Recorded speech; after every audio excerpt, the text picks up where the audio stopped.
जय हिंद दोस्तों। देखिए, आज का जो टॉपिक है वो है कक्षा 12 के क्लास 12 के बायोलॉजी में जो पहला पार्ट है वह है जीवों में जन्म। ठीक है, हम लोग आज चर्चा करेंगे कि जीवों में जनन क्या है। ठीक है, देखिए, जो जनन है ये बहुत ही एक अलौकिक शक्ति है, सबके बस की बात नहीं होती।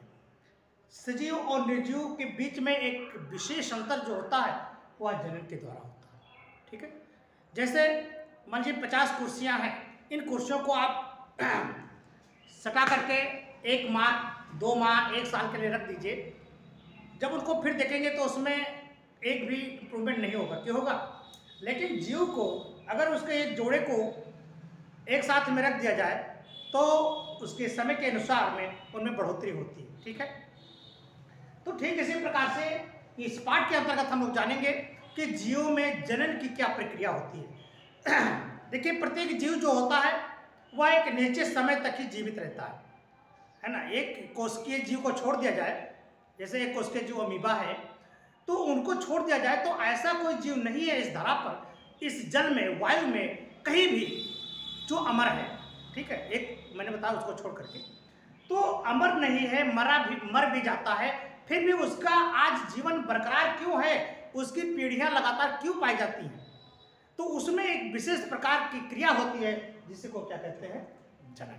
ठीक है, प्रत्येक जीव जन्म लेता है, फिर जन्म के बाद में वो थोड़ा बड़ा होता है, वयस्क अवस्था में आता है, फिर जनन करता है, अपनी पीढ़ी जैसे अपने जैसे कई संतान को उत्पन्न करता है, कई जनरेशन को उत्पन्न करने के बाद में स्वयं वो चला जाता है, मर जाता है और उसकी पीढ़ी फिर आगे बढ़ जाती है, फिर उसके तो ये प्रक्रिया लगातार चलती है।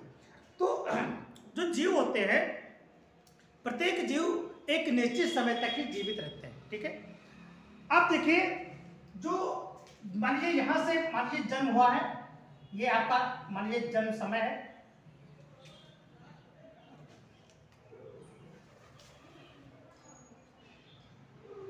देखिए, किसी जीव का जो जन्म होता है, जन्म से और यहां उसकी प्राकृतिक मृत्यु तक। कैसे मृत्यु? प्राकृतिक मृत्यु, एक्सीडेंट ना हो, कोई रोग ना लग जाए, यानी जो प्राकृतिक मृत्यु होती है। तो जब से कोई जीव जन्म ले और जन्म के बाद में वयस्क बने, वयस्क से फिर प्रौढ़ावस्था में जाए, वयस्क होगा, जनन करेगा, फिर वो वृद्धावस्था में होगा और फिर उसकी मृत्यु हो जाएगी। तो जन्म से लेकर के और यहां तक जो मृत्यु का जो समय है उसी को कहते हैं आयु काल। क्या कहते हैं? उसको कहते हैं उस जीव का आयु काल। ठीक है, जिसको अंग्रेजी में कहते हैं लाइफ स्पैन। क्या कहते हैं इसको?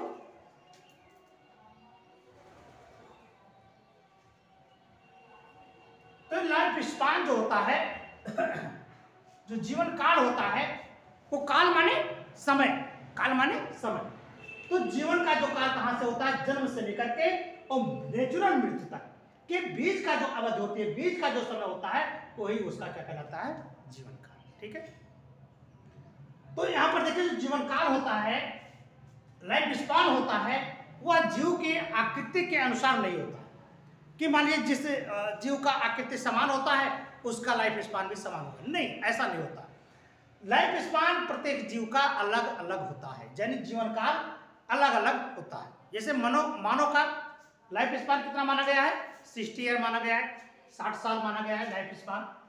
60 साल के बाद में ये हो सकता है कि कहाँ स्वर्ग को सुधार जाए, ठीक है, अल्लाह आपको प्यारा हो जाए, लेकिन माना गया है एवरेज 60 ईयर, 60 ईयर। अब देखिए, आपने देखा होगा जैसे कौवा है और तोता। देखिए, कौवा और तोता में कोई खास अंतर बनावट में नहीं होता। जैसा आकार कौवे का होता है, ठीक वैसा ही आकार किसका होता है? तोते का होता है। लेकिन इन तोते और कौवों में जीवन काल का काफी अंतर होता है। ठीक है, कौवे का जीवन काल कितना होता है और तोते का, जो तोते का जो लाइफ स्पैन है 140 है। कितना? 140 ईयर है। इसका 12-14 साल। तो कहने का मतलब ये है, आप पेड़ों पर ले लीजिए, जैसे आम का पेड़ है, तो आम का पेड़ और पीपल का पेड़, बरगद का पेड़ लगभग तो समान होते हैं, लेकिन आम का पेड़ के जीवन काल अलग है और पीपल का जीवन काल अलग है। ठीक है, तो ये उसके शेप पर डिपेंड नहीं करता, उसके आकार पर डिपेंड नहीं करता। ठीक है, कि अगर ये जीव इतने पर है, इतना लाइफ स्पान है, तो दूसरे का भी इधर लाइफ स्पान होगा। तो देखिए अब हम लोग क्या पढ़ रहे हैं, जीवों में जनन। तो जनन क्या होता है? जनन वह प्रक्रिया है जिसमें जीव अपने ही समान नए जीव को जन्म देता है।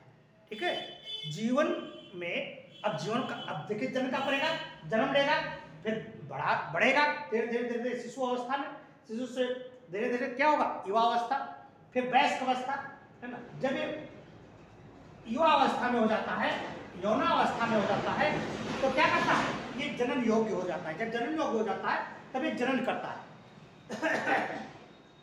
जनन करने के बाद में प्रौढ़ अवस्था में हो जाता है, और प्रौढ़ अवस्था में धीरे धीरे धीरे धीरे धीरे उसकी मृत्यु हो जाती है। तो मृत्यु होने से पहले ही, जैसे जन्म हुआ, ये शिशु अवस्था है, फिर वयस्क अवस्था है। अब यहां पर ये वयस्क जनन करेगा, और जनन करने के बाद में फिर क्या हो जाएगा, इसकी प्राकृतिक मौत हो जाएगी। ठीक है, तो ये मृत्यु को प्राप्त करने से पहले ही ये क्या करता है, जनन करता है। ठीक है, अब जनन की परिभाषा पूछी जाए कि जनन क्या है, तो जनन क्या है, जनन वह प्रक्रिया है जिसमें जीव अपने ही समान कॉपी, अपने ही समान यानी अपने ही जात के नए जीव को जन्म देते हैं। इस प्रकार की प्रक्रिया को क्या कहते हैं, जनन कहते हैं। क्लियर, समझ में आई बात? तो जनन किसे कहते हैं, जनन वह प्रक्रिया जिसमें जीव अपने ही समान नए जीवों को जन्म देता है, यानी अपने वंश को आगे बढ़ाता है, वह प्रक्रिया ही क्या कहलाती है, जनन कहलाती है। क्लियर। अब देखिए जनन के प्रकार, types of reproduction. Type of reproduction में पढ़ा जाएगा कि टाइप्स ऑफ रिप्रोडक्शन में जनन दो प्रकार के, कौन कौन से, सेक्सुअल रिप्रोडक्शन एंड ये सेक्सुअल रिप्रोडक्शन। सेक्सुअल रिप्रोडक्शन यानी लैंगिक जनन, और ये सेक्सुअल मतलब अलैंगिक जनन। क्लियर। तो देखते हैं सेक्सुअल और ये सेक्सुअल क्या है।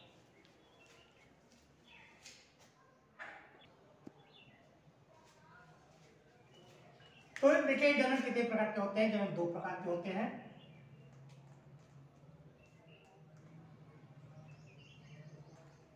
पहला है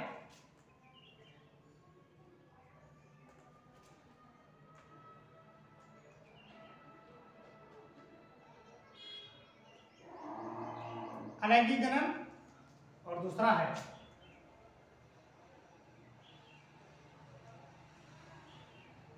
लैंगिक जनन। अंग्रेजी में इसे कहते हैं ये सेक्सुअल रिप्रोडक्शन, और ये है सेक्सुअल रिप्रोडक्शन।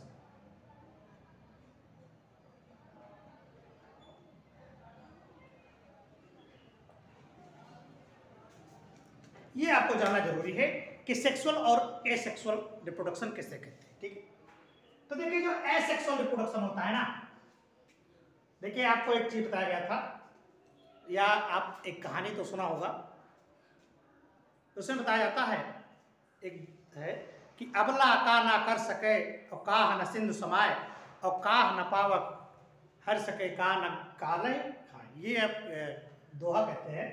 तो कहने का मतलब ये होता है कि अबला मीन्स नारी। ठीक, तो ये यहां पर इस बात को टिप्पणी नहीं करता है, क्योंकि जो ये सेक्सुअल रिप्रोडक्शन होता है, इसको नई पीढ़ी बनाने में किसी एक ही जनक की आवश्यकता होती है। ठीक है, या आप यूं कह दें कि वह जीव जो संतत को उत्पन्न करने में एक ही जनक सक्षम होता है, उसे हम क्या कहते हैं, एसेक्सुअल रिप्रोडक्शन कहते हैं। ठीक है, तो ये सेक्सुअल रिप्रोडक्शन किसे कहते हैं, जिसमें एक ही जनक से एक नए जीव का निर्माण हो जाता है, उसे क्या कहते हैं, ये सेक्सुअल रिप्रोडक्शन होता है। ठीक है, यानी नर मादा की आवश्यकता नहीं होती कि दोनों होना चाहिए, चाहे मतलब एक ही जनक हो, और एक ही जनक से एक पीढ़ी का निर्माण हो जाता है, यानी एक जीव का निर्माण हो जाता है। इस प्रकार के जनक को क्या कहते हैं, अलैंगिक जनन कहते हैं। लैंगिक जनन में क्या होता है कि लैंगिक जनन में इसके युग्मक बनने में क्या करते हैं, इसमें नर और मादा का होना जरूरी होता है। जब दो जनकों के द्वारा एक नई पीढ़ी का या एक नए जीव का विकास होता है, एक नया जीव उत्पन्न होता है, उस क्रिया को कहते हैं लैंगिक जनन। ठीक है, तो लैंगिक जनन ये होता है जिसमें नर और मादा दोनों की आवश्यकता होती है, तब जाकर के एक संतत पीढ़ी का निर्माण होता है। ठीक है, और इसमें कोई जरूरी नहीं है, इसमें एक ही चाहे नर हो या मादा, मतलब एक ही जो जोड़ा होता है, एक ही चीज, एक ही जनक जो होता है वही अगले जीवन के लिए संभव होता है, मतलब एक पीढ़ी का निर्माण कर सकता है। तो जो कर देता है एक ही मतलब जनक अगली पीढ़ी को जन्म दे देता है, उसे कहते हैं, वो आता है किसमें, एसेक्सुअल रिप्रोडक्शन में। ठीक है, अब देखिए जो एसेक्सुअल रिप्रोडक्शन होता है वह अपने जो पेरेंट्स होते हैं जिससे वो बना होता है उसका बिल्कुल हूबहू होता है, आइडेंटिटी होता है, मतलब एक दूसरे का बिल्कुल ही सेम हूबहू होता है, जिसको जेनेटिक्स में कौन सा शब्द बोलते हैं, क्लोन। तो ये इससे जो उत्पन्न होने वाला होता है वो एक दूसरे के क्या होता है, क्लोन होती है, मतलब वही का वही। जैसे मान लीजिए आपने आलू देखा, तो आलू देखो ये आपके हैं, बड़े बड़े आलू हैं, देखो ये बड़का आलू है वो, देखा ना। अब इसको आपने काट करके बो दिया, इस चीज को इतना एक्सिलरी आई इसको बोलते हैं, बो दिया, तो जो आपका अगला जो जन्म लेगा वो देखिए ऐसे ऐसे, जैसे ये आलू था ना, ठीक ऐसे ऐसे, अगर लाल है तो लाल वाला, सफेद है तो सफेद, सफेद में लाल नहीं चला जाएगा, जाएगा नहीं। तो जिस तरह से होता है उसी के अनुरूप ये भी होता है, तो ये एक दूसरे के बिल्कुल सेम टू सेम होते हैं, वही के वही होते हैं। लेकिन ये जो लैंगिक जनन होता है इसमें कुछ अंतर हो भी सकता है। ठीक है, तो ये आपका लैंगिक और अलैंगिक। फिर हम मिलते हैं अगले वीडियो में। ठीक है।